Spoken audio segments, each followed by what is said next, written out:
તો એ guys good morning અને ભાઈ welcome to my new blog. ને ભાઈ આજે આપણે બહાર નીકળી ગયા છીએ.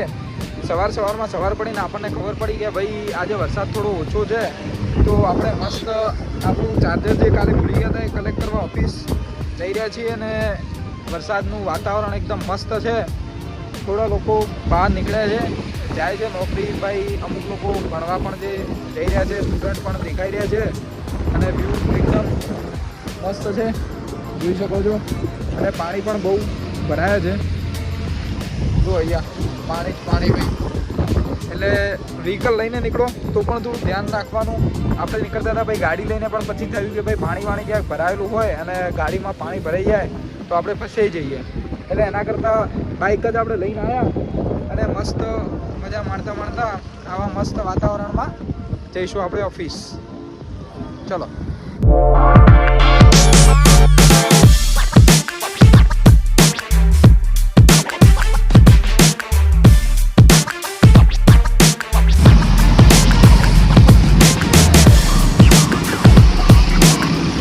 તો ભાઈ વ્યૂ મસ્ત છે એકદમ. બ્રિજ પર આપણે જઈ રહ્યા છીએ. કોઈ ટ્રાફિક નથી, જેવું રેગ્યુલર ટ્રાફિક હોય છે. તો ભાઈ જોઈ શકો છો, આ કાકાનું બાઇક બંધ થઈ ગયું, લઈ જઈ રહ્યા છે. અને ભાઈ આ તો ભાઈ કોઈ હેવી ડ્રાઈવર જ હશે, જેને ગાડી અહીંયા ઠૂકી દીધી ને એક ગાડી અહીંયા બી પડી છે બંધ. તો ભાઈ વ્હીકલ લઈને જાઓ તો થોડું ધ્યાન રાખવું. જોઈ શકો છો હજુ પણ વરસાદનું વાતાવરણ છે.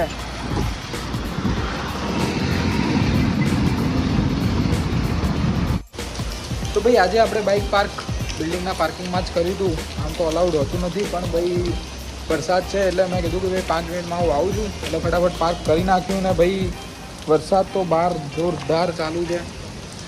અને આપણે રેનકોટ પર ઘરે પડે છે, એટલે કે સતલાસના પડે છે, પણ આપણે આવી ગયા છીએ એટલે જવું તો પડશે જ.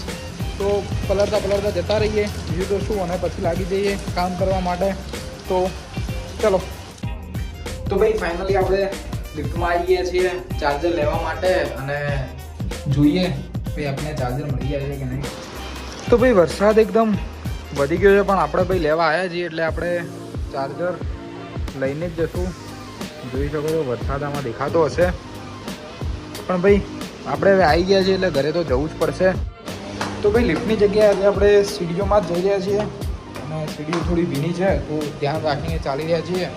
તો ભાઈ રેડ એલર્ટ આપી દીધું છે ને આપણે જેવા ઉઠ્યા અને ખબર પડી કે ભાઈ વરસાદ ઓછો છે એટલે તરત ચાર્જર લેવા નીકળી પડ્યા. અને ભાઈ આ ચાર્જર મેં કલેક્ટ કરી લીધું છે અને બસ જઈ રહ્યા છીએ. હવે વરસાદ તો આવે છે ફૂલ, પણ પલળતા પણ જવું તો પડશે જ. અને રસ્તામાં ભાઈ બહુ પાણી ભરેલું છે, બહુ ગાડીઓ બગડેલી છે, તો ઇગ્નોર કરવું. જો બહાર ના નીકળવાનું મતલબ ના છૂટકે જ નીકળવું પડે તો નીકળવું, બાકી ઇગ્નોર કરવું. તો ભાઈ હું પણ જઈશ એટલે પલળી જ જઈશ રસ્તામાં, તો પણ ભાઈ જવું તો પડશે જ, કેમ કે આ ચાર્જર કલેક્ટ કરવું ઇમ્પોર્ટન્ટ હતું. તો ચલો ટ્રાય કરું કે તમને ક્લિપો બતાવું કેટલો વરસાદ પડ્યો છે, પાણી ભરેલા છે. બાઇક ચાલુ કરી દીધું છે ને ભાઈ કોઈક વાર વરસાદમાં પલળી પણ લેવું જોઈએ. તો ભાઈ ચલો આપણે જઈ રહ્યા છીએ ફટાફટ.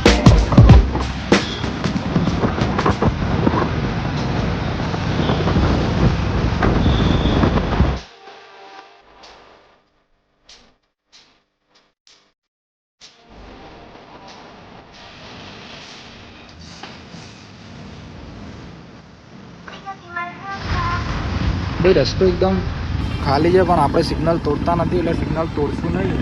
જોઈ શકો છો ટાઈમ દેખાઈ રહ્યો છે અને વરસાદ થોડો ઓછો થઈ ગયો છે.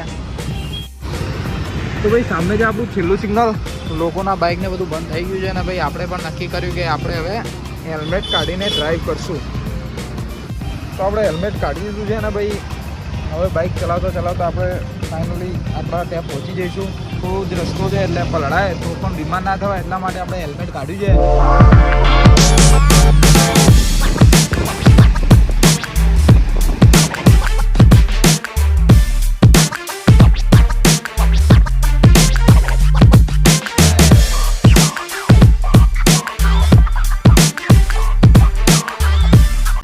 તો ભાઈ આપણે વર્ક ફ્રોમ હોમ તો ચાલુ કરી દીધું છે ને એની સાથે ભાઈ આપણે ગોટા અને શું બનાવી થેપલા આ મેડમે બનાવી દીધા છે. તો તો આપણે ખાઈશું અને એની મજા લઈશું અને વરસાદમાં આપણે કામ બી કરીશું જોડે. એટલું મસ્ત ખાવાનું બની ગયું છે, છાશ બી છે સાથે પીવાની. ભાઈ આપણે એકવાર કહીએ એટલે મસ્ત ખાવાનું બની જાય એમ. 3-4 દિવસ પછી કાવ્યા જવાની છે આપણા ઘરે, તો પછી આપણે શું કરીશું? પોતે ખાવાનું બનાવીશું કે ભાઈ ટિફિન મંગાવીશું, શું કરશું એ તો પછી ડિસ્કસ કરીશું. પણ આજે મસ્ત ખાવાની મજા લઈ રહ્યા છીએ આપણે. ચલો તો એને આપણે જોઈએ કે બહાર જવું કે નહીં, કેમ કે વરસાદ થોડો ઓછો થઈ ગયો છે, તો વિચારું છું કે મસ્ત રાઉન્ડ થઈ જાય બહાર અને જોઈ લઈએ કેટલો વરસાદ પડ્યો, કેવું વાતાવરણ છે બહાર. ચલો.